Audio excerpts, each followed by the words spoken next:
احمد ابن حنبل کے فرزند عبداللہ اپنے والد سے کہتے ہیں کہ اصحاب میں افضل کون؟ تو احمد ابن حنبل نے کہا ابو بکر. انہوں نے کہا کہ اچھا پھر؟ انہوں نے کہا عمر. انہوں نے کہا پھر عثمان. انہوں نے کہا علی بن ابی طالب. علی بن ابی طالب کہاں گئے؟ یہاں سے پتہ چلا کہ اس وقت بھی یہ بحث تھی کہ مولا امیر المؤمنین کی افضلیت ہے.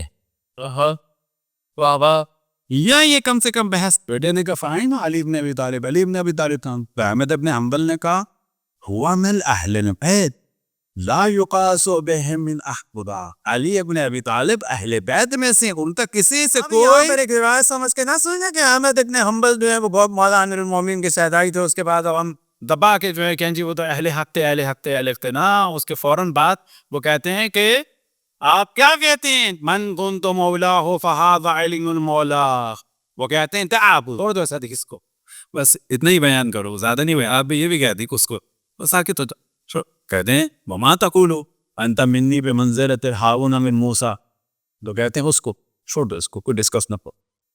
لیکن مطمئن رکھے کہ ہمارے عبادتوں کا کیا ہوتا ہے کہ ایک جملہ سن کے سمجھتے ہیں کہ پورا کا پورا حق ہے. نا، دیکھنا چاہیے جتنی بات حق ہے وہ قابل تعریف ہے، اور جو باقی کتمان حق کیا ہوا ہے اس کی مذمت بھی ہونی چاہیے. جیسے کہ جناب مودودی صاحب نے کتاب لکھی خلافت الملوکیہ اور اپنے تیسرے سیاسی خلیفہ کے مالی بدعنوانی کا ذکر کیا. بڑی اچھی بات کیجیے. اس کے معنی یہ نہیں ہے کہ جو کچھ بعد میں وہ کہتے آئے، جو کچھ وہ کرتے آئے، جو کچھ ان کے ارادے تھے وہ سب صحیح ہے. ہمارے یہاں لوگ یا پورے حامی ہو جاتے ہیں یا پورے مخالف ہو جاتی ہے.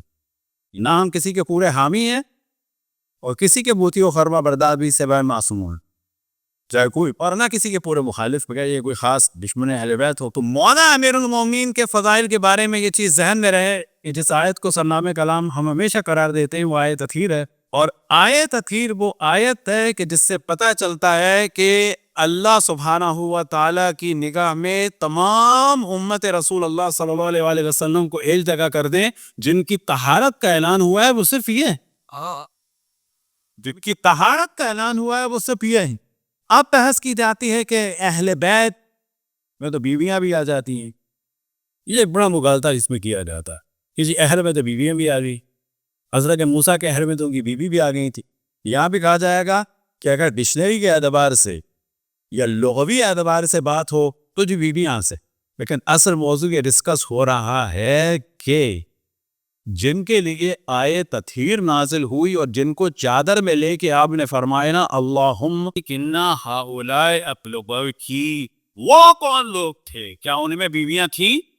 جواب آئے گا نہیں. بس اس مناسبت سے کہا جاتا ہے ان کو اصحاب کسا. اور جب لے کے گئے مباہلہ میں تو مباہلہ میں جانے سے پہلے اپنی ابا کے دامن میں ان چاروں ہستیوں کو لیا اور آئے کثیر کی تلاوت فرمائی. لہٰذا انہیں کہا جاتا ہے اصحاب ابا یا آل ابا.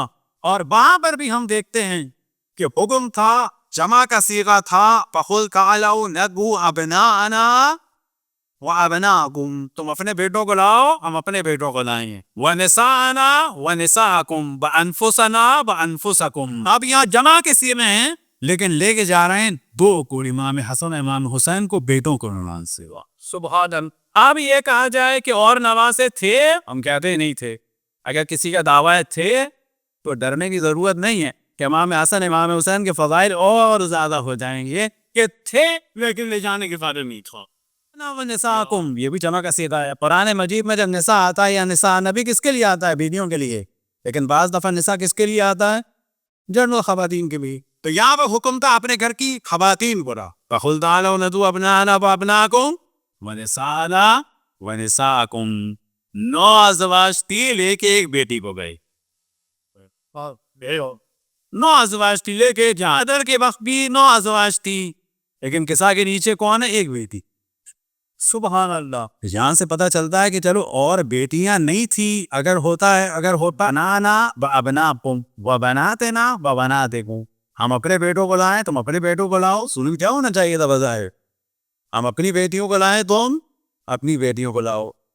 وہ ساری خواتین کا آٹومیٹکلی ڈیفینس ہو جاتا کہ حکم تو تھا ہی بیویوں کا. اگر ہوتا بیویوں کا حکم تو ضرور لے جاتی.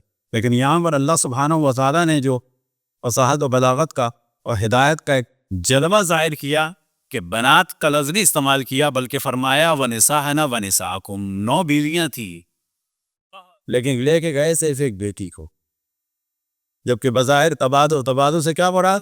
کہ فوراً چیز ذہن میں آتی ہے، وہ کیا آتی ہے؟ نساء سے مراد بیویاں، لیکن لے کے گئے کس کو؟ وَأَنفُسَنَا وَأَنفُسَكُمْ۔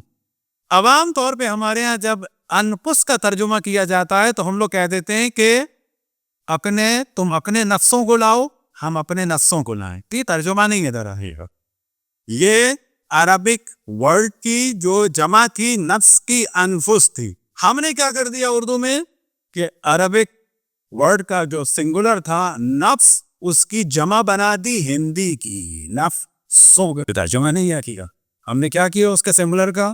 نفس کو انفس تھا، ہم نے نفس کو پلورل بنا دیا، لیکن کس میں؟ ہندی میں نفسوں کر دیا۔ فارسی میں کرتے تو کیا کرتے تھے؟ نفوس، مثلا نفس، تو ترجمہ نہیں ہوا۔ یہ ترجمہ اگر کرنا ہے تو بڑا لطیف ترجمہ ہوگا، تم اپنی جان کو لے کے آؤ، اپنی روح کو لے کے آؤ۔ اگر دیکھا جائے مولا امیر المومنین کی فضیلت کو تو 1,24,000 سے زیادہ اصحاب تھے، لیکن جان رسول اللہ فقط علی ابن ابی طالب۔ مباہلہ کے مکے میں یا مدینہ کی شروع کے ایام کی نہیں، مباہلہ کے جو واقعہ ہے یہ زیادہ مشہور قول ہے 10ویں ہجری کا، اور 10ویں ہجری کے معنی جانتے ہیں؟ نہیں، غدیر کے بعد کا 10ویں ہجری کے معنی جانتے ہیں؟ یعنی اشرف الانبیاء کے دنیا سے جانے سے تقریباً 2 مہینے 4 دن پہلے کا۔ اس طرح سے 24 ذوالحج سے 24 محرم تک کتنے ہو گئے؟ 1 مہینہ نہیں، 24 سحر تک 2 مہینے، اور 28 تک 4 دن، 2 مہینے 4 دن پہلے تک 1,24,000 اصحاب ہیں، لیکن جان ایک، نفس ایک ہے، کہ جو کون ہے؟ علی ابن ابی۔ امام رضا علیہ السلام سے مامون کی رشد میں سوال ہوا کہ مولا امیر المومنین کی شان میں نازل ہونے والی آیات میں سے سب سے اہم آیت کون سی ہے؟ امام رضا علیہ السلام نے اسی آیت سے استدلال فرمایا اور فرمایا کہ یہ سب سے بڑی فضیلت ہے کہ اس آیت میں اللہ سبحانہ و تعالی نے مولا امیر المومنین کو جان رسول اللہ فرمایا۔ سبحان اللہ، بہرا اللہ سبحانہ و تعالی تمام ملائکہ، تمام انبیاء، تمام اوصیاء، تمام مومین جن و انس کی لعنت کو دشمنان محمد بآل محمد پر۔ اللہ سبحانہ و تعالی تمام ملائکہ، تمام انبیاء، تمام اوصیاء، تمام مومین جن و انس کا درود و سلام ہو محمد بآل محمد پر۔ مولا امیر المومنین کے بعد ارشاد فرماتے ہیں جو قصال صدوف میں بھی بیان ہوئی، اس میں سے کچھ ہم انشاءاللہ بیان کرتے رہیں گے۔ اپنی فضیلت کو ارشاد فرماتے ہیں کہ جس میں کوئی شریک، کوئی سے کیا مراد؟ اصحاب، کیونکہ مولا امیر المومنین نے یہ استدلال کیا تھا یوم الشعراء اصحاب کے درمیان کہ اپنی فضیلت کو واضح کیا۔